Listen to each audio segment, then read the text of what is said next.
Hello friends, welcome back to our channel. Jharkhand మంత్రి Alamgir Alam secretary నుంచి ED అధికారులు ఏకంగా 30 నుంచి 40 కోట్ల వసూలు చేయడం దేశవ్యాప్తంగా సంచలనం రేపింది. కేవలం 10,000 లంచం కాస్త 30 కోట్ల నగదు స్వాధీనం చేసుకోవడానికి దారితీసింది. గతేడాది ఫిబ్రవరిలో ఈడీ అధికారులు Jharkhand rural development department chief engineer Veerendra రామ్ను అరెస్ట్ చేశారు. అయితే వీరేంద్ర రామ్ కేవలం 10,000 లంచం తీసుకుంటూ పట్టుబడ్డారు. కాగా రామ్ విషయానికి వస్తే ఉన్నతాధికారులు అతను లో ప్రొఫైల్ పాటించేవాడు. అయితే ఈడీ అధికారుల విచారణలో అవినీతి నెట్వర్క్ ఎలా పనిచేస్తుందో వివరించాడు. పూర్తి వివరాలు తెలుసుకునేందుకు వీడియోను స్కిప్ చేయకుండా ఎండ్ వరకు చూడండి. వివరాలు సేకరించిన తర్వాత ఈడీ మరింత లోతుగా విచారణ మొదలుపెట్టింది. రామ్ నుంచి సేకరించిన సమాచారంతో పాటు వివిధ వర్గాల నుంచి కూడా ఈడీ సమాచారం సేకరించింది.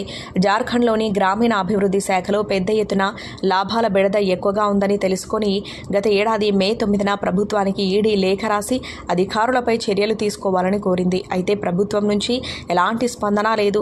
అయితే వీరేంద్ర రామ్ను కస్టడీలోకి తీసుకుని విచారించిన తర్వాత అతను పలు అంశాలు చెప్పాడు. ముఖ్యంగా కాంట్రాక్టర్లకు టెండర్లు కేటాయించినప్పుడు కమిషన్లు ఇస్తారని చెప్పాడు.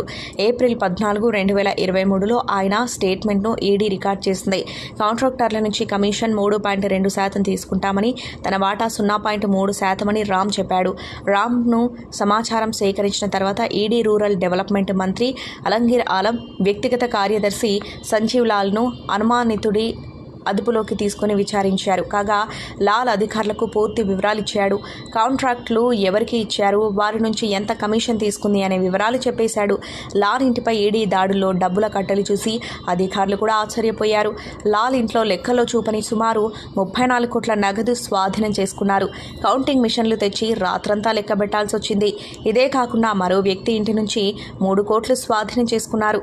దీన్ని బట్టి చూస్తే జార్ఖండ్ గ్రామీణ అభివృద్ధి శాఖలో పెద్ద ఎత్తున అవినీతి జరిగినట్లు తెలుస్తోంది. త్వరలో మంత్రి అలంగిర్ ఆలంను ఈడీ అధికారులు విచారణకు పిలిచే అవకాశం ఉందని ప్రభుత్వ వర్గాలు చెప్పాయి. ఈడీ అధికారులు పూర్తి సాక్ష్యాధారాలను తమ వద్ద ఉంచుకొని అధికారులను పిలిపిస్తున్నారు. ఫ్రెండ్స్, ఇవాల్టి వీడియో ఈ టాపిక్ పై మీ అభిప్రాయాన్ని కామెంట్ బాక్స్లో కామెంట్ చేయండి. అలాగే ఈ సమాచారం మీకు ఉపయోగపడినట్లయితే వీడియోని లైక్ చేసి మీ ఫ్రెండ్స్ అండ్ ఫ్యామిలీకి షేర్ చేయండి. ఇలాంటి మరిన్ని లేటెస్ట్ అప్డేట్స్ కోసం ఛానల్ని సబ్స్క్రైబ్ చేసుకుని పక్కన ఉన్న బెల్ ఐకాన్ని క్లిక్ చేయండి. ఇలా చేయడం ద్వారా మేము పెట్టే కొత్త వీడియోలను మీరు నోటిఫికేషన్ రూపంలో చూడవచ్చు.